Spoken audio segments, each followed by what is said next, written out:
Assalamualaikum Sobat Film, terima kasih sudah meluangkan waktu untuk klik video ini. Semoga kalian senantiasa diberi kesehatan dan rejeki yang melimpah. Oke, sekarang kita akan bertualang bersama sebuah film seru yang berjudul Blade of Flame. Film ini mengisahkan tentang seorang pria yang secara tidak sadar mencabut pedang sakti incaran dunia persilatan. Seiring berjalannya waktu, kekuatan sakti tersebut membantunya untuk menyelamatkan dunia. So, tanpa harus berlama-lama lagi, langsung aja kita tonton filmnya. Kisah dimulai pada saat dua pedagang batu mineral yang bernama Lin Juan dan Xiao Xiao sedang dalam perjalanan pulang dari kota.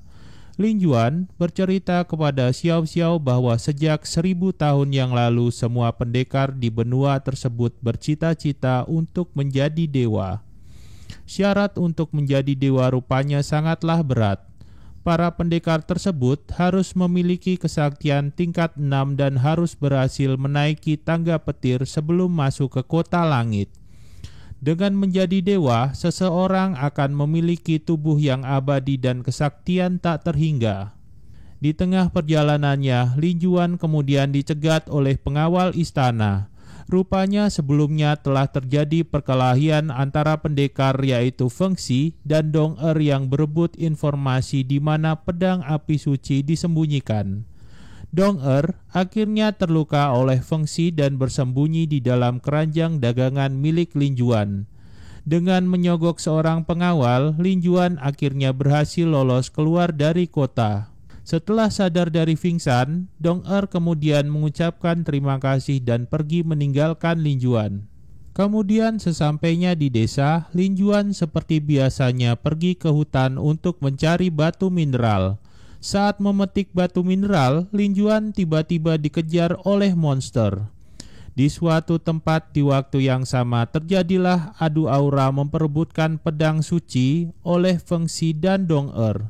Tiba-tiba muncullah Lin Juan yang didorong oleh monster hingga terbang dan tanpa sengaja dirinya mencabut pedang api suci di tengah-tengah pertarungan Feng Xi dan Dong Er. Lin Juan berhasil membunuh monster yang mengejarnya dengan pedang api suci yang telah ia cabut. Terkejut melihat Lin Juan berhasil mencabut pedang api suci, Feng Xi pun menyerang Lin Juan namun terpental oleh aura pedang Lin Juan. Lin Juan yang belum bisa mengendalikan api suci akhirnya pingsan dan diselamatkan oleh Dong Er. Keesokan harinya, Lin Juan siuman dengan ditemani oleh Tao Bao, kakek angkatnya bersama dengan Xiao Xiao. Di waktu yang sama, desa Lin Juan diserang oleh Feng Tan, kakak seperguruan dari Feng Xi. Feng Tan datang untuk merebut pedang api suci yang sudah menyatu dengan Lin Juan. Dong Er yang mencoba untuk membantu Lin Juan tidak dapat berbuat banyak. Lin Juan yang belum bisa mengendalikan jiwa api suci terpojok oleh Feng Tan. Hingga datanglah Tao Bao ke tempat pertarungan Lin Juan dan Feng Tan. Melihat Lin Juan yang terdesak, Tao Bao pun menyerang Feng Tan sampai terpental. Feng Tan yang melihat kesaktian tingkat 5 milik Tao Bao kemudian memilih untuk kabur. Adegan selanjutnya memperlihatkan Feng Xi dan Feng Tan melapor kepada guru mereka yaitu Feng Yin bahwa pedang api suci telah diambil oleh Lin Juan. Dan selain itu ada orang lain selain Feng Yin yang menguasai kesaktian tingkat 5. Feng Yin kemudian memberitahu kedua muridnya bahwa orang tersebut bernama Feng Bao yang merupakan saudara seperguruan dari Feng Yin. Feng Yin pun kemudian memerintahkan Feng Tan untuk mengundang Feng Bao ke perguruan mereka. Setelah kedua muridnya pergi, Feng Yin kemudian melanjutkan melatih kesaktian tingkat 5-nya dengan ambisi menjadi dewa. Di tengah jalan, Feng Tan bertemu dengan Xiao Xiao. Karena tidak mau mengatakan di mana Lin Juan berada, Xiao Xiao akhirnya dihipnotis oleh Feng Tan. Akhirnya tibalah Feng Tan dan Feng Xi di kediaman Feng Bao. Feng Bao kemudian menyanggupi undangan dari Feng Yin tersebut. Di malam harinya, Feng Tan dan Feng Xi menyergap Lin Juan dan Dong Er. Mereka berdua pun tertangkap akibat Xiao Xiao yang di bawah pengaruh hipnotis. Saat akan membawa Lin Juan dan Dong Er, tiba-tiba mereka diserang oleh monster hutan. Melihat kesempatan ini, Lin Juan dan Dong Er melarikan diri ke Gunung Huakuo. Di dalam Gunung Huakuo diceritakan bahwa Lin Juan dan Dong Er bertemu dengan sesosok monster. Monster tersebut rupanya adalah ayah Dong Er yang kehilangan akalnya akibat jiwa pedang hitam. Dengan bantuan api suci di dalam tubuh Lin Juan, ayah Dong Er pun dapat dikembalikan ke wujud manusia seperti semula. Ayah Dong Er kemudian mengajarkan Lin Juan bagaimana caranya mengendalikan jiwa api suci yang dimilikinya. Dalam proses pembentukan pedang api suci oleh Lin Juan dan Dong Er, ayah Dong Er pun terbunuh saat menahan serangan Feng Xi. Dong Er yang panik melihat ayahnya terbunuh, kemudian menyerang Feng Tan namun kalah kesaktian. Hingga tiba saatnya pedang api suci berhasil ditempa oleh Lin Juan. Dalam sekali serangan, Lin Juan berhasil membuat Feng Tan dan Feng Xi kabur. Keesokan harinya, Feng Bao akhirnya tiba di markas kediaman dari Feng Yin. Singkat cerita, Feng Bao dan Feng Yin beradu kesaktian karena Feng Bao menolak menyerahkan Lin Juan. Tiba-tiba datanglah Lin Juan dari Gunung Huakuo. Feng Yin pun memberitahu Lin Juan bahwa kakek angkatnya tersebut sebenarnya adalah Feng Bao. Mereka berdualah yang membantai klan keluarga Lin saat Lin Juan berumur 5 tahun. Mendengar ucapan Feng Yin, Lin Juan tidak terpengaruh.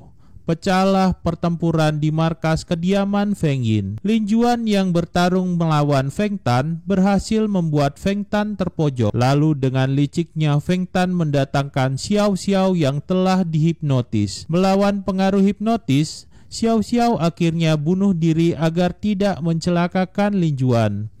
Lin Juan yang mengamuk dengan sekali tebasan berhasil membunuh Feng Tan. Tidak berhenti sampai di situ, Lin Juan langsung menebas Feng Yin, namun dihalangi oleh Feng Xi. Feng Xi pun akhirnya mati di tangan Lin Juan. Pertempuran pun berlanjut antara Feng Yin dan Feng Bao. Namun Feng Bao sudah bukan tandingan Feng Yin lagi. Feng Bao kemudian terluka parah oleh serangan Feng Yin. Saat akan membantu Feng Bao, Lin Juan akhirnya tertangkap oleh Feng Yin. Feng Bao pun memutuskan untuk mengorbankan dirinya agar Lin Juan dapat kabur. Saat kabur, sialnya pedang api suci tertinggal di kediaman Feng Yin. Setelah kabur dan belum siuman, dalam mimpinya Lin Juan bertemu dengan orang tuanya. Dari mimpi itu Lin Juan mendapatkan pedang api suci yang baru. Di saat yang sama, Feng Yin dan rombongannya berhasil menuju ke Gunung Salju yang merupakan jalan satu-satunya menuju ke Pulau Langit. Untuk memenuhi ambisinya, di tengah jalan Feng Yin kemudian menyerap kekuatan rombongan anak buahnya beserta dengan Dong Er yang terjebak di dalamnya. Beruntung datanglah Lin Juan dengan kekuatan barunya yang membebaskan mereka semua. Lin Juan dan Feng Yin kemudian berduel sengit.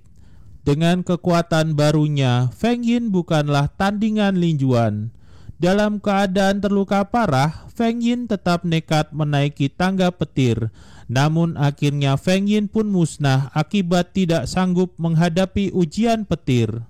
Kemudian datanglah Sang Dewa Agung yang ternyata selama ini telah berubah menjadi iblis. Iblis jahat inilah yang mempengaruhi manusia untuk saling bertarung dengan imbalan agar menjadi dewa.